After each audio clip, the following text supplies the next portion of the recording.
আজকে আমরা আমাদের ক্লাসে আলোচনা করব লার্নিং ফ্রম সাকসেস অ্যান্ড ফেইলার্স। আমরা তো এই যে এন্টারপ্রেনারশিপ সম্পর্কে আলোচনা করছি, যে এন্টারপ্রেনার শিল্প উদ্যোগের কত রকম ধাপ রয়েছে, কি রয়েছে, কোন পদক্ষেপে আমরা কিভাবে চলছি, কি ইনভেস্টমেন্ট করছি, কোন পদক্ষেপে চললে আমার ব্যবসাটাকে আমি সঠিকভাবে দাঁড় করাতে পারবো, আমার অ্যাচিভটা আমি গোল করতে পারবো, গোলটাকে আমি অ্যাচিভ করতে পারবো। তো এই যে বিষয়টা সেগুলো তো রয়েইছে। তো আজকে আমরা যেটা আলোচনা করব learning from success and failure.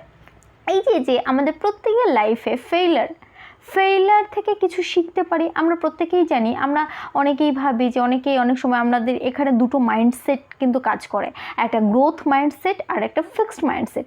এইবার গ্রোথ মাইন্ডসেটের ক্ষেত্রে কি কাজ করে, যে আমি কিছু ভুল করলাম বা আমি কোথাও ফেল করলাম বলে আমি হাল ছেড়ে দেব না। সেই ভুল থেকে, সেই ফেলিয়ার থেকে, সেখান থেকে আমি কিছু শিখবো। সেই ভুল থেকে আমি কি শিখতে পারছি, সেই নতুনত্ব কি শিখলাম। আমি তো ভুল করলাম, সেই ভুল থেকে আমি কি শিখতে পারলাম, সেটাই কিন্তু আমরা আজকে দেখব। তো আমাদের এই যে ব্যবসা, আমাদের এন্টারপ্রেনারশিপে এখানে সেলফ ম্যানেজমেন্ট হোক বা এন্টারপ্রেনারশিপ হোক, যে কোনো জায়গায় আমরা যে কাজই করি না কেন, সেই কাজেও তো কোনো না কোনো ভুল করে থাকি বা আমাদের ফেইলিয়ার আমাদের লাইফে আসেই, আমরা ফেইলার হই।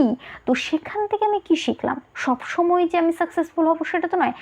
কোনো সময় কোনো কাজে গিয়ে আমরা কিন্তু ব্যর্থ হয়ে যাই। সেই ব্যর্থতা থেকে, সেই ফেইলার থেকে কি শিখলাম, সেখান থেকেও কিন্তু আমরা নতুন কিছু, অনেক কিছু জানতে পারি। সাপোজ আজকে আমার রেজাল্ট খারাপ হলো, আমি হয়তো ফেল করলাম, বা আমি যে এক্সামটা দিচ্ছি আমি ফেল করলাম, বা আমি মানে কি করব, আমি ফেল করলাম বা আমি মার্কস ভালো হলো না। সেই ক্ষেত্রে কি হয়, সেই ক্ষেত্রে সেই মার্কস ভালো না হওয়ার জন্য আমার মধ্যে হয়তো কঠোর একটা, যে না এরপর আমাকে এটা ঠিক করতেই হবে, বা এই মার্কস আমাকে, এই গোলটাকে আমাকে অ্যাচিভ করতে হবে। এই যে চেঞ্জটা, তো সবসময় যে ব্যর্থতা আমাদেরকে পিছিয়ে নেয় সেটা কিন্তু নয়। আমরা অসফল হই, অনেক ক্ষেত্রেই আমরা অসফল হই বা সফলতা পাই না, কিন্তু সেখান থেকেও আমরা কিন্তু অনেক কিছু শিখতে পারি। ফেইলার থেকে কিন্তু আমরা অনেক শিক্ষা নিতে পারি। তো আজকে আমরা এখানে দেখব let's learn about entrepreneurs learn from failure.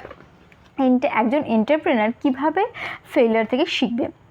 আমি একটা গল্প করছি, সেখানে একটা মহিলা, তার নাম যদি বলা হয় নন্দিতা বা কিছু একটা নাম, সে একটা ব্যবসা শুরু করেছে। সে কি আইসক্রিমের একটা ব্যবসা শুরু করেছে, যে আইসক্রিমের সে একটা দোকান শুরু করেছে। সেই দোকানটার নাম দিয়েছে ইয়ামি আইসক্রিম। দোকানটার নাম কি দিয়েছে? Yummy ice cream. তো সেই দোকানটা বেশ ভালোই চলছে। প্রথমে 10 জন, তারপর 20 জন, তারপর 50 জন। তারা যে আইসক্রিমটা বিক্রি করে সেটা কিন্তু সম্পূর্ণ হোমমেড আইসক্রিম। তার হাজব্যান্ডও তাকে খুব অ্যাপ্রিসিয়েট করে। সে খুব মনোযোগ সহকারে তার ফ্যামিলিকে নিয়ে কাজটা করছে এবং সেই কাজে কিন্তু সে এগিয়ে যাচ্ছে। এবার এই কাজটা করতে করতে অনেকটা সাকসেসফুল হয়েছে। সে যখন একটু বড় হয়েছে, সেখানে সেই আইসক্রিমের সঙ্গে আরও গোলাবরি বা আরও যে বিভিন্ন খাবার আইটেমগুলো, সেগুলোও সে অ্যাড করতে শুরু করলো। এবার সে কী করলো, একটা প্ল্যাটফর্ম নিল বা একটা দোকান নিল, সেখানে নতুন করে একটা দোকান দিল, সেখানে সেই কাজটা শুরু করলো। সেই দোকানটা আরও ভালো করে দিল, সেটাকে ইমপ্রুভ করার জন্য আরও বিভিন্ন ভ্যারাইটিস আইসক্রিম রাখতে শুরু করলো, বিভিন্ন খাবার দাবার জিনিস রাখতে শুরু করলো। এর ফলে কি হলো, ধীরে ধীরে তার যে ব্যবসাটা সেটা কিন্তু গ্রো করছে। এরপর সে কী করলো, একটা ব্যাংক লোন নিল। তারপর সে তার যে গোল্ড লোন হয়, সেই গোল্ড লোনও সে নিল। সে যেভাবে দরকার সেই লোনগুলো নিয়ে সে তার ব্যবসাটাকে আরও বড় করে তুললো। ধীরে ধীরে আরও অনেক বড় হয়ে গেল তার ব্যবসা। বেশ ছড়িয়েছে, প্রচুর নাম তার ব্যবসা, মানে এক ডাকে তার ব্যবসা চলে। সাপোজ ওর ব্যবসাটা হচ্ছে মুম্বাই।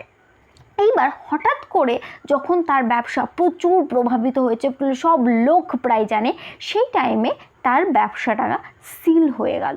কেন সিল হয়ে গেল? যে ইয়ামি আইসক্রিম এই নামে, এই ব্র্যান্ডে গোয়াতে একটা কোম্পানি আছে। সেটা অনেক বড় একটা কোম্পানি, অনেক হয়তো এস্টাবলিশড একটা কোম্পানি।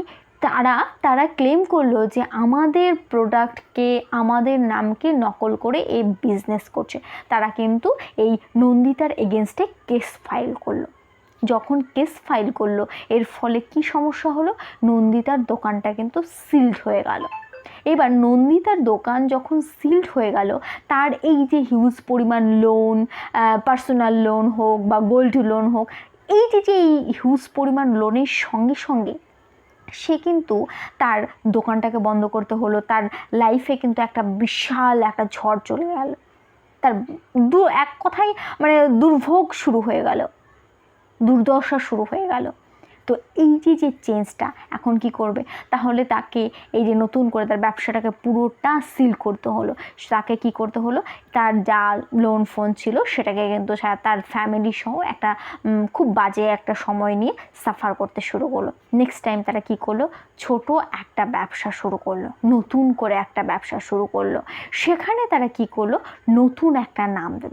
সেখানে হয়তো সে আরেকটা নাম দিল, সেখানে যে নামটা সে সার্চ করলো যে না এই নামের কোনো আছে কি না। আগে যখন সে নামটা দিয়েছিল ইয়ামি আইসক্রিম, সেই টাইমে সে হয়তো সার্চ করেনি, সে ভালো করে সেটাকে আইডেন্টিফাই করে দেখেনি বা সার্চ করে দেখেনি যে এই নামে কোনো ব্র্যান্ড আছে কি না বা এই নামে কোনো নামি দামি কোম্পানি আছে কি না, সে দেখেনি। এই যে এটা তার একটা কিন্তু ভুল ছিল, তার মিস্টেক ছিল।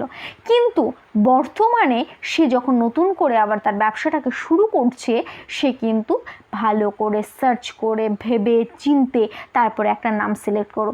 সে কী নাম সিলেক্ট, হয়তো উমা ফুড প্রোডাক্টস বা কিছু একটা ফুড প্রোডাক্টস একটা নাম দিল। সেই ক্ষেত্রেও তার এই ব্যবসাটাকে কিন্তু আবার ছোট্ট করে ছোট করে সুন্দর করে কিন্তু তার ব্যবসাটাকে গ্রো করতে হলো। ধীরে ধীরে ধীরে তার ব্যবসা এখন 10 ইয়ার্স পূর্ণ হলো বা 10 বছর ধরে চলছে, কোনো সমস্যা নেই। এই যে নন্দিতা কি শিখলো, যে ভুল করলো, ভুল থেকেও তো ও কিছু শিখলো। ও ভুল থেকে কি শিখলো, যে আমি যখন কোনো ব্যবসা করব বা কোনো প্রোডাক্ট লঞ্চ করব, তার আগে আমাকে ভাবতে হবে যে আমার এই প্রোডাক্টটা এই নামের প্রোডাক্টটা আর কোথাও আছে কি না, বা কোনো বড় ব্র্যান্ড আছে কিনা বা কিছু আছে কি না। আমি করছি, তার মানে কি এটা তো আমার নিজস্ব, তাহলে সেটা অন্যের কারো আছে কিনা এটা কিন্তু আমাদের ভাবতে হবে। এই যে তার মানে কি নন্দিতা কিন্তু ভুল থেকে শিখলো। তাহলে সব সময় সবাই ভুল করলো মানে কিছু শিখতে পারবে না সেটা কিন্তু নয়। আমরা ভুল করে ভুল থেকেও অনেক কিছু শিখতে পারি, ভুল থেকেই মানুষ শেখে। তার জন্য ভুলকে লাইফের শেষ বা এন্ডিং হিসেবে ধরে নিলে হবে না। অবশ্যই প্রত্যেকের লাইফে হোক, এন্টারপ্রেনারশিপে হোক, যে স্টাডিতে হোক, যে কোনো জায়গায় আমাদের ভুল থেকে শিখতে হবে। ভুল করলাম মানে লাইফ শেষ নয়, সেখান থেকে আমাকে নতুন কিছু শিখতে হবে। আমাকে মাথায় রাখতে হবে আমি ভুল করেছি মানে সেই ভুলের মধ্যেই নতুন কিছু লুকিয়ে আছে, সেই ভুলের থেকেই আমি নতুন কিছু শিখতে পারলাম। আমাকে এইভাবে ফেইলিয়ারটাকে নিতে হবে। এইভাবেই একজন এন্টারপ্রেনারশিপ ফেইলিয়ার থেকে শিখতে পারে। তো আজকে আমাদের ক্লাস এইটুকুই, পরবর্তীতে অন্য কোনো টপিক নিয়ে আবার আমরা ক্লাসে আসবো।